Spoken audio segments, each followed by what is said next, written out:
Hello,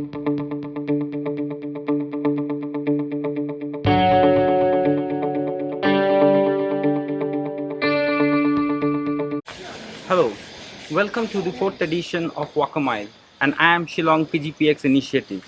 Today we have with us an distinguished member of Indian IT industry. We have with us Sri Venkatesh Krishnamuthy. Sri Krishnamurthy has over 20 years of experience in Indian IT industry, and during this tenure he has created and co-created many products which have attained great success. Not only about product creating, he has also authored the successful books like Marketing of IT Services. So let's welcome Mr. Krishnamurthy. Hello, Mr. Krishnamurthy. Nice to meet talking to you. Likewise. The first thing which I want to ask you is that your book, Marketing of Information Technology, has been a great success. So can you just brief us on that and how marketing of IT services is different from marketing of any other product? Let me answer that in two steps. About the book, it is sold about 6,000 or 7,000 copies. I have no idea, don't hold me to it, but around that. And in the Indian definition, I read somewhere if your book sells about 2,000 copies, it's a bestseller. So, in that sense, it's a bestseller, but it's an academic bestseller, so to speak. And IT services and IT marketing, that's the second part of the question you asked. They're essentially two different businesses. We, in common man's terms, we think of IT services and IT products as one offering to the market, but they are essentially two very different beasts. And Indian IT has largely been, excluding all these captive product centers, Indian IT has largely been a services industry. And the vision to create IT products in India is not yet there. Now, it's not to say that there are no IT products in India. The most successful Indian IT product is Tally, right? And that has got a dedicated team, the company with a vision to make Tally. Similarly, you can think of Ramco's ERP, which supposedly sold quite well in Indian manufacturing sector. Apart from a handful of such examples, there aren't any stellar products in IT arising out of India. Whereas you have a lot of IT services companies that have grown big, 100,000 strong, 200,000 strong, and this is all pretty common in India. In Singapore, this size will be called an army or beyond that, right? Whereas in India, this is the size of a large IT service provider. So these are two very different businesses, and in services, it's kind of easy because the requirement is given by the customer or the prospect. In products, there is no reference. You have to innovate. So that makes all the difference. So there is a separate line to adopt when marketing of an IT service than an IT product. Absolutely. There are two different things. Typically, IT services will be priced on a person hour basis. However, it is packaged to the customer, it is offered in the underlying pricing mechanism is that. Whereas a product can be priced based on utility, can be priced based on the innovation that goes into it, can be priced based on how global it is, right? Is it going to address one market or 100 markets? That's the thing. Okay. So my next question would be in the similar line. So how do you see the Indian IT industry, I mean the service industry, growing for the next 20 years, you say, or the next 10 years for that matter? Do you see these big companies are coming and putting their thoughts to build new products for the Indian market, to capture mainly the Indian market? I'll answer that in two different ways. Okay. First is I'll answer at a very personal level. If you or I are looking at investing in IT services, Indian IT services company stocks as our investment for our future or our pension, that's a very bad bet, right? Because we like all businesses, right? Jatasya maranam dhruvam. Everything that's born has to die. IT services may also die. The IT services industry may also die, right? Now the thing is, what about products? Can they move to the products? If you look at Indian IT services industry, 10 years ago, every top person used to say, we are IT services company, we have cash reserves, we will move up the value chain, create products. Have you seen that happen? You've not seen that. There are hardly one or two products that have really done well, right? There is no commitment from Indian IT services companies towards a product roadmap. A product means commitment, a product means roadmap, a product means upfront investment. These are the things that the transactional IT services are not used to. They are prospering because of the forex. As long as the dollar is appreciating against the rupee and our inflation is manageable, that is, our inflation rate is less than the dollar appreciation, there is enough surplus for IT services companies to keep their businesses running. And this goes back to the first question that you asked. IT services is a continuous business. Add one more person, uh, and the revenue can increase. Now, of course, IT services companies are talking of automation where they can get discontinuous returns. Whereas in products, by definition, it is discontinuous return, right? This leads to a situation where we need to find appropriate skills for developing products. Now, Yes. I mean, that was my second question, that how to address the skills, because these companies come out and say that India doesn't have that necessary technical skills. But each of these companies have a very good, learning and, learning facility where they train these new freshers. But again, they go back and complain that there is no, skills. Where there is a process which is set up in India. They hire from top institutions, so there is a kind of a supply chain which is already established in IT yes, industry in India. yes, that's true. If you look at Indian IT services industry, what you said, there is definitely an element of truth in it, right? Look at it. Indian engineering courses are among the least priced, excluding those countries like Germany, where engineering education is free, right? Or higher education is free too. If you exclude those countries, such countries, Indian engineering colleges are fairly accessible today, right? Student loans are available, so you can. That education supply side is not that big a problem. Now, in doyens of Indian IT industry say, you may think I'm critical of it, but I want to be factual, right? Doyens of Indian industry may say we don't get the skills that we want. The reality, if you dig deeper, gives you a different picture. One, it is these very companies that created complacence among engineers by recruiting them in second term, third term, fourth term itself, fourth semester, fifth semester itself, so that their competitors will not get. So the students became complacent after they got job offers. Yes. They just sailed afloat. They did not think of becoming the best. Point number one. Point number two, has the industry gone back, collaborated with education institutes to bring them up to speed?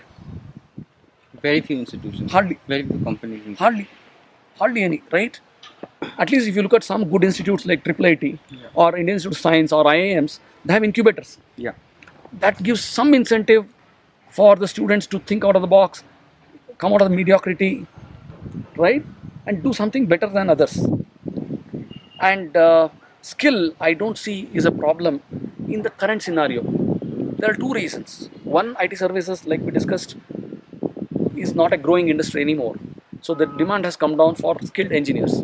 The next thing is, talking of skills, the kind of work these companies do is not rocket science.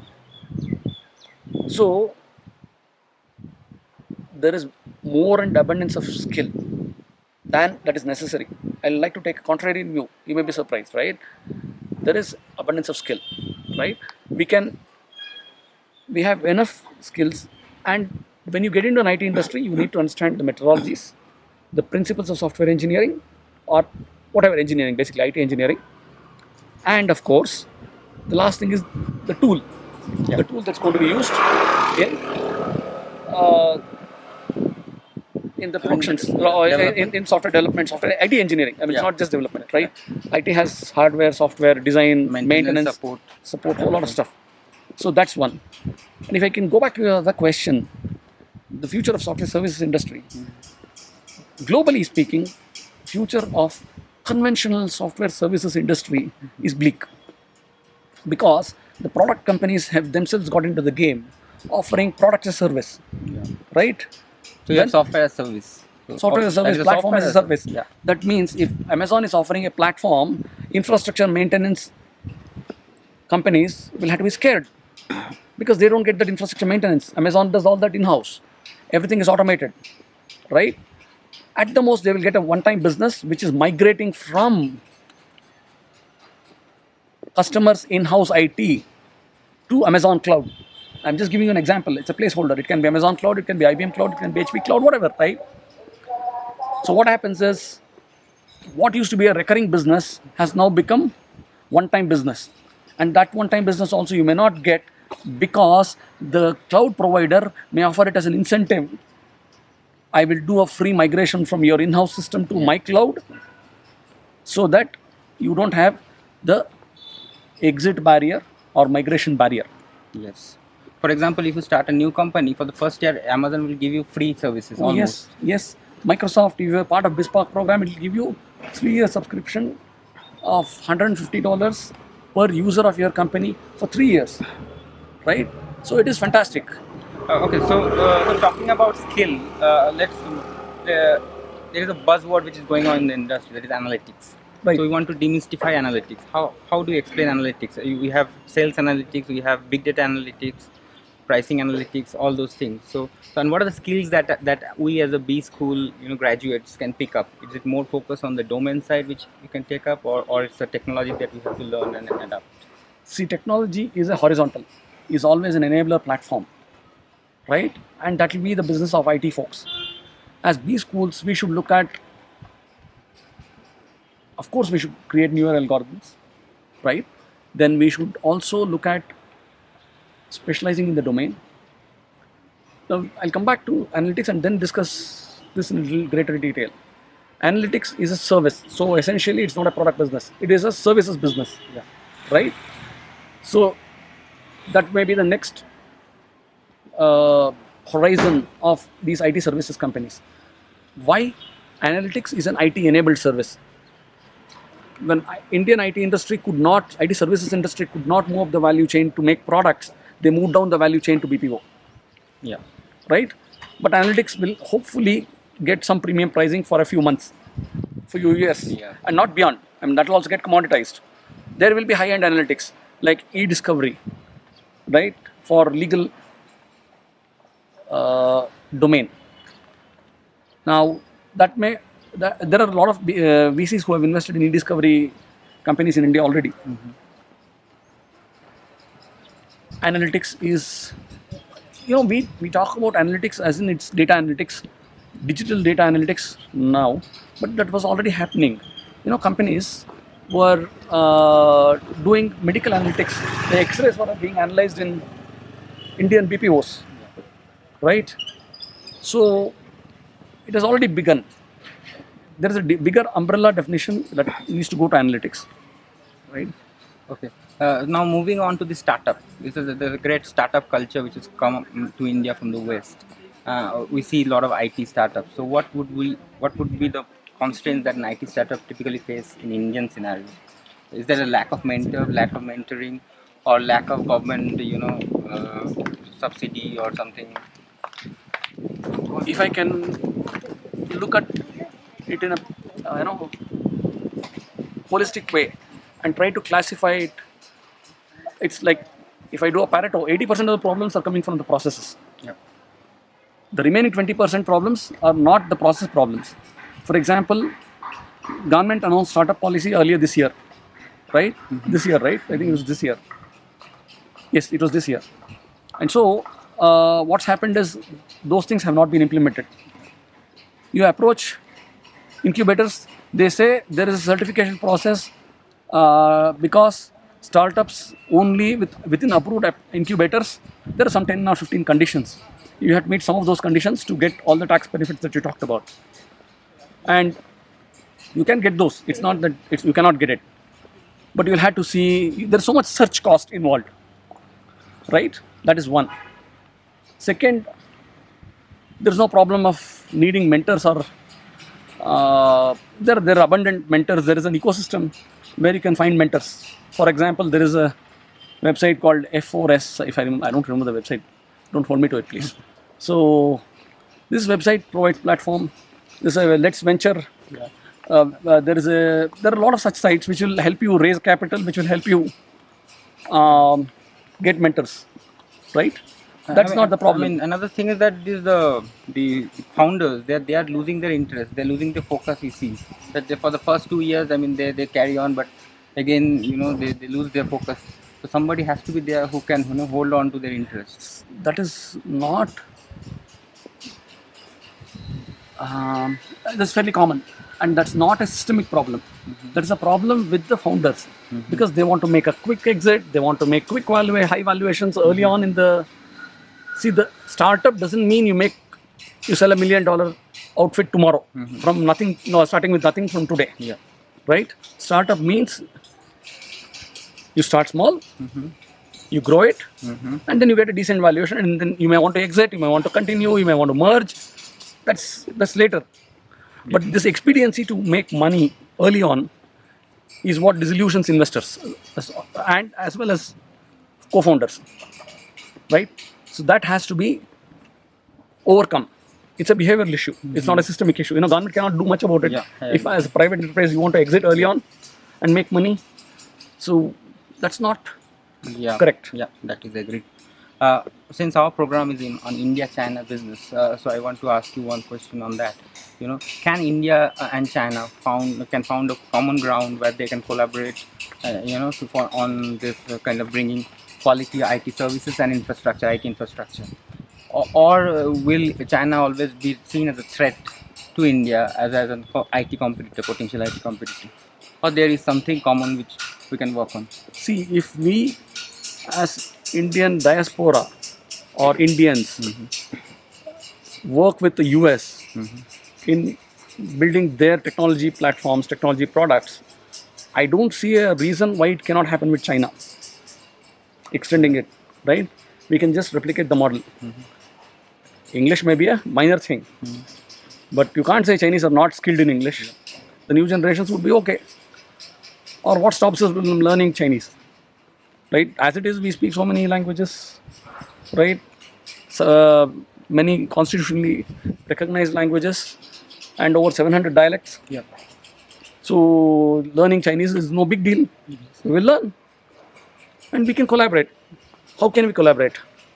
Maybe we can learn best practices of manufacturing from China. Yes. There are a lot of innovative Chinese products, IT products. We are lacking on that. We can learn. Maybe we can teach a thing or two to them about managing IT services companies. Yeah. Right? They're doing well. I mean, I don't know whether they even need to know from us, because their IT services industry is quite big, very big compared to us, right? Double or triple the size. Yeah. Maybe we stand to benefit if we work with them. Yeah. So thank you, sir. Thank you. We are really pleased to have you in the. Thank you very much for having me on this platform. And we really enjoyed what all you said. And so hopefully you have enjoyed the entire show, the entire conversation. And till we bring you the next version of Wakamile, it's goodbye from the Wakamile team. Thank you. Thanks. Thanks. Thanks.